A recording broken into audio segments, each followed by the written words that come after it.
E probabilmente siamo live. Quindi, benvenuti a tutti. Scusatemi, sono molto emozionato. Finalmente siamo riusciti ad attivare questo live streaming con GNU. Questa è è il nostro piccolo bambino. Finalmente siamo riusciti ad attivare l'associazione GNU International APS. Questa è la nostra prima attività, è il nostro primo streaming. Io sono visibilmente emozionato, come potete vedere. Sono veramente contento di essere qui oggi. Spero che tutti voi che state guardando o che ci guarderete dopo possiate avere una bella esperienza così come me.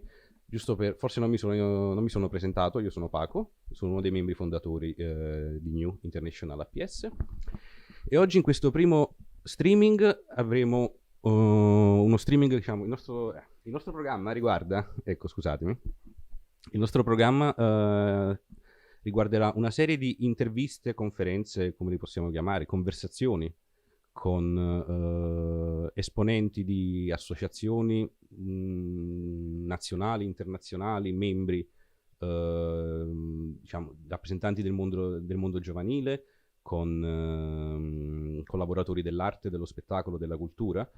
E quello, diciamo, che noi vorremmo indagare è come le comunità si stanno organizzando per il post-corona. Quindi noi adesso, in questa situazione di corona, diciamo, siamo tutti un po' così, in difficoltà. Tra l'altro io vi sto parlando dalla Germania, quindi adesso precisamente da Berlino, il mio lockdown è qui a Berlino e quindi quello che vorremmo indagare è appunto come ci stiamo preparando tutti noi per il dopo lockdown, perché a un certo punto finirà. Quindi tutti quanti noi e tutti quanti voi dovremmo ricominciare. Si spera il meglio e questo meglio in qualche modo deve essere organizzato e gestito. E proprio per parlare di questo oggi abbiamo il nostro primo ospite di questo nostro piccolo programma, che è la project manager e non formal educational trainer che viene dalla Repubblica della Nord Macedonia, Marina Trajkovska, che adesso ci metterà in... E adesso ci collegheremo con lei. Marina? Hello. Hello. Welcome. Welcome, welcome. Thank you, Paco. Do you hear me good? Yes, I can hear you perfectly. Okay. Thank you very much. Thank you for being here. It's really nice that you gave us your time for this little conversation with us. Thanks a lot. And yeah, how are you? How are you there? First of all, thank you very much for the invitation and congratulations for this new organization. It was needed in the youth work world. Always is needed something new and something that will focus on quality youth work. I'm very good. Thank you very much. This special situation brought us all to stay at home, but on the other hand, I think it was a really nice time to finish all the work, to concentrate on ourselves, to have a little bit more time for ourselves. So I think it was good actually. Perfect. Thanks a lot. I won't just start, so actually we don't waste so much time because I would like to have a fast talk with you, like we're having a coffee together. First things that I want to ask you is, can you please describe us what was the field of action of your organization and actually before the lockdown? So how you were on what you were working, if you had project open, the actions you were involved. Okay, so first of all, as you mentioned, we are active in Germany. So I'm working in the project management department for Lucia Berlin in Germany. On the other hand, I'm active with Lucia Beetle organization from North Macedonia. Both organizations belong to the big international Lucia family. And as many already know, the Lucia concept is based on creative youth work. We are concentrated actually on the issues in the society and we try to reach them in a creative way. That means we are focusing on improving conditions of young people Also people that are belonging to vulnerable groups as migrants, refugees, LGBTIQ plus community, Roma community. And we are trying over our creative concepts, the creative text writing on one hand and the School of Freedom on the other hand, to improve conditions, to empower young people, to foster active participation. And this is actually in the base of our work, concentrating on fostering human rights, education, combating discrimination, combating hate speech, and all of that with a creative approach of youth work. Oh, amazing. Really Exactly. amazing and interesting. And so for sure now your organization, something happened also to them. So actually how you are as organization, are you dealing with the actual situation of the lockdown, and probably all activities are stopped, I can imagine. So how you're going with the ongoing projects that you had, and maybe how you're managing your partnership. Yeah, first of all, we need to mention that Lucia Berlin is concentrated on local and international youth work, as well as Lucia Bitola. Yeah, definitely the situation on the global level affected us all, but that doesn't mean that there are no ways to continue with the youth work. And this is actually the most important part now. For the international projects, we have obstacles because of the mobility opportunities, but for the local activities, there were at the beginning not so many obstacles, so we were lucky to make a couple of workshops and to continue with online work. As I said, for many activities, for sure, the development of the technology played a very important role. So today we have the possibilities to make online conferences, to make online workshops, but still peer-to-peer or this international work on ground is completely different when it's not in a digital way, when it's in a physical way, when the people from different sides are coming together. So that is maybe the only thing that is the most affected. But however, we are continue with online youth work, and we are doing our best to overcome the obstacles. And we hope that all of this will be over soon, and we will meet in some international project again. Hopefully soon, really. And so I can imagine now that your organization, yeah, as you already mentioned, probably is developing a new working flow, probably in this period. So, and you think this working flow can be also useful afterward? We in Lucia Berlin, we are international team, and we are actually used to be here and there all the time. So it didn't affect our team so much. It affected more the activities we implement. Normally, we are used to cooperate and to work and to set all meetings and everything also in distance.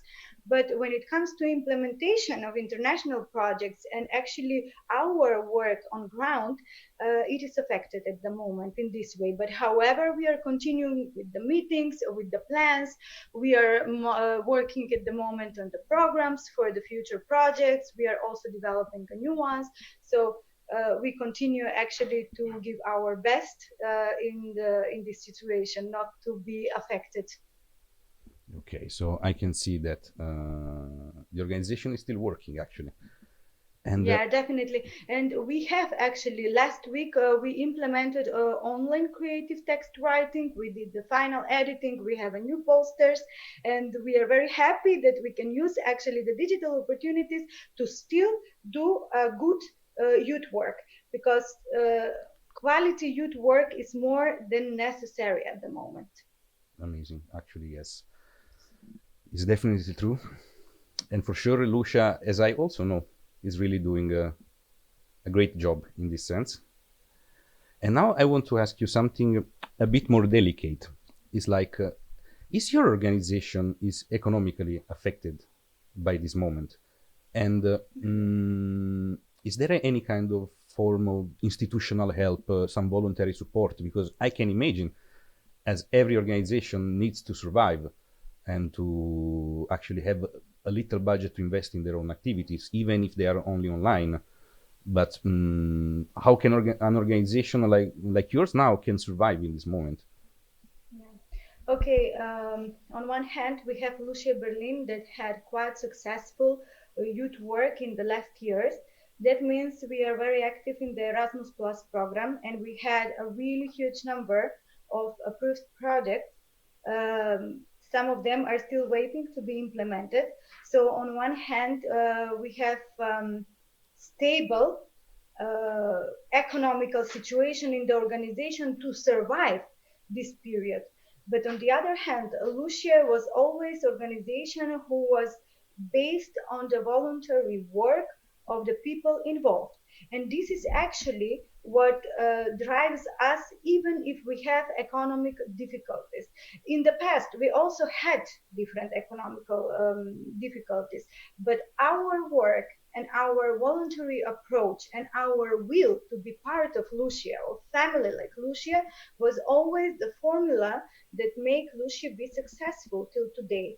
So normally the organization, I will make a parallel now with the Macedonian one with Lucia Bitola that doesn't have so many projects approved or implemented. It will be much difficult for the organization that are not very active in the programs like Erasmus Plus to maintain economically.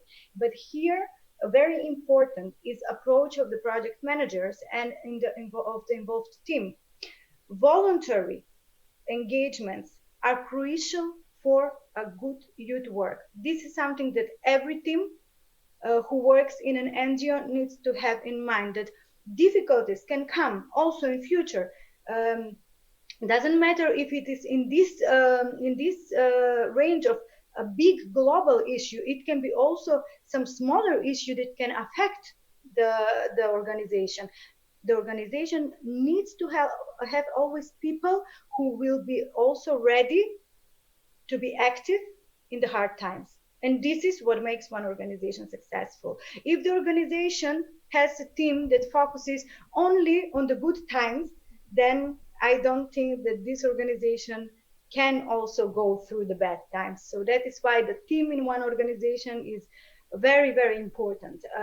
The opinion of the team members, it's very important. Their approach towards youth work is very important, because we are talking about youth work, we are talking about non-governmental organization or organization who are non-profit. In that way, we need to also have in mind that when bad times come, when we don't have stable economical sources that can afford us office or can afford us other facilities, then we need to use our potential as trainers, youth workers, project managers to also be effective in conditions like that. Okay, so actually we can say that being a volunteer, beside the action itself, is like also an ethical or personal ethic that you should follow. Definitely, definitely. And not just run away when the bad time comes. Yeah, all of us started like volunteers and have reached some higher positions in the organizations, but we are still also volunteers. Also, when we don't have conditions to implement international or local or national projects on ground, still we are doing online activities, and still we need to be the people who will foster active participation of the young people and will empower and support them. Perfect, amazing. Thanks a lot for your answer. I want now to switch the subject and like talk of you privately as a person. So you as a person, what do you think, what is your vision for the future? What do you think will happen in the next coming months, for example? Okay, personally, I use this time of quarantine to prepare also many things for my next steps. For example, the PhD, I use the time to learn, to improve some of the skills. And I would say at this moment, I try to use the time effective as possible to work on my personal development in the next steps. On the other hand, definitely this is a period that will change a lot of things. Also by the people's approach in the future. They're also pretty much affected, not just physically, also mentally from the situation. Yes. And I think we will need definitely after all of this, first of all, we don't know exactly what does it mean end. It will be a moment when someone will say, okay, now it's finished, you can continue with the life. I don't think. I think it will be a process of slowly coming back. And actually, through this process, different people, different organizations, different bodies will move differently. Some of them will maybe decide that, okay, everything is done. Now we can move freely forward. The others will be maybe more, will be scared to move faster forward. But however, I think that there will be a period after this period for adaptation, because somehow we didn't expect that this crisis will be so big and will affect us so much. So I think there will be a small period of adaptation after this before we move forward. But on professional side, I would say that after this crisis, we will need to focus as much as possible on two things. And those are uh, quality youth work. What does it mean, quality youth work? Strong projects with very realistic goals and with a very inclusive structure on one hand.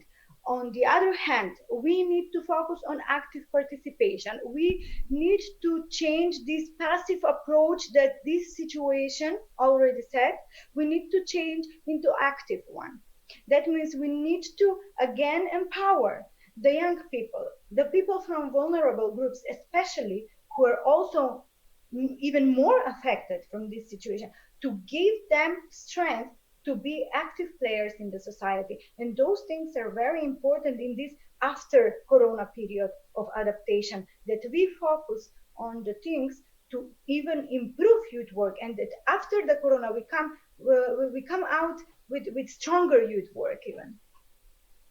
Perfect. So you think, yes, we need to make it bigger and better, of course, especially with youth work. I mean, yeah, definitely. I mean, this is a period that also it's very personal. Personally, the people are affected in a different ways. But when we see the youth work, I think that this period gives enough space for us to make a clear strategy, for each organization to make a clear strategy on what we will concentrate after this period. What will be our goal? What kind of youth work we want to do?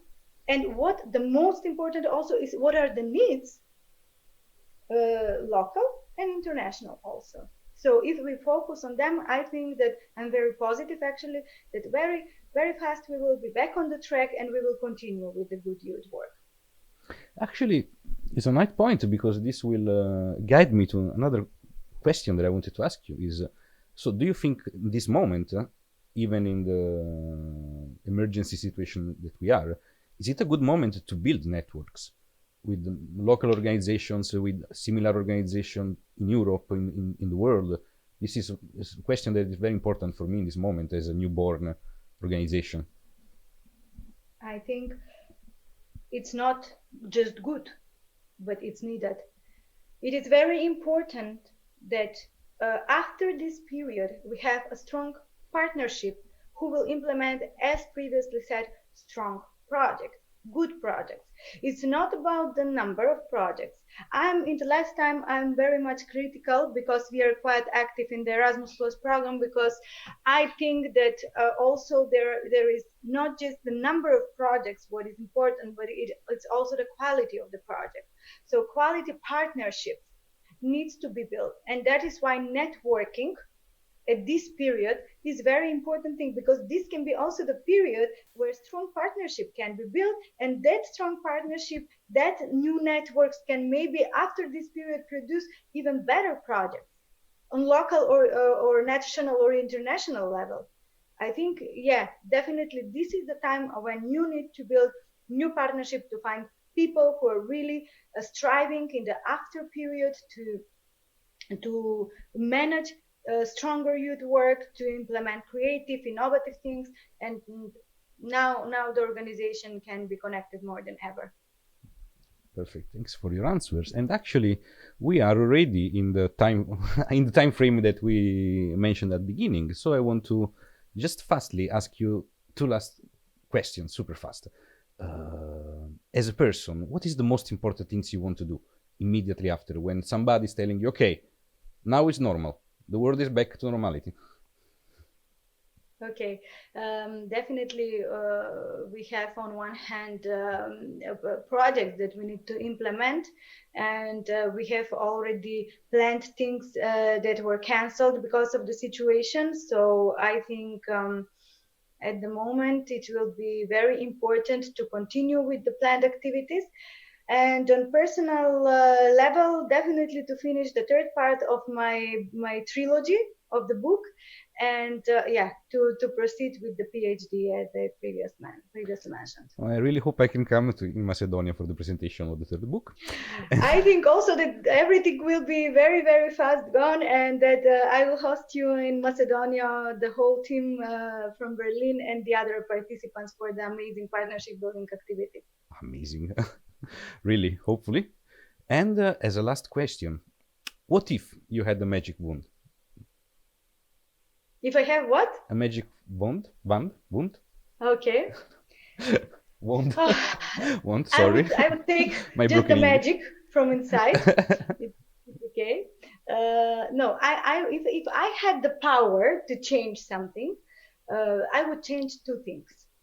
The first thing, which I don't know if just the globalization is the issue for that, but I would really like to empower people to stop copy things and pretend that they are someone else that they are not.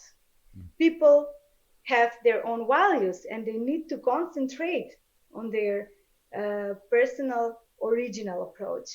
And the second thing is connected with something that is also my area of studying. It's the conflict management and peace building.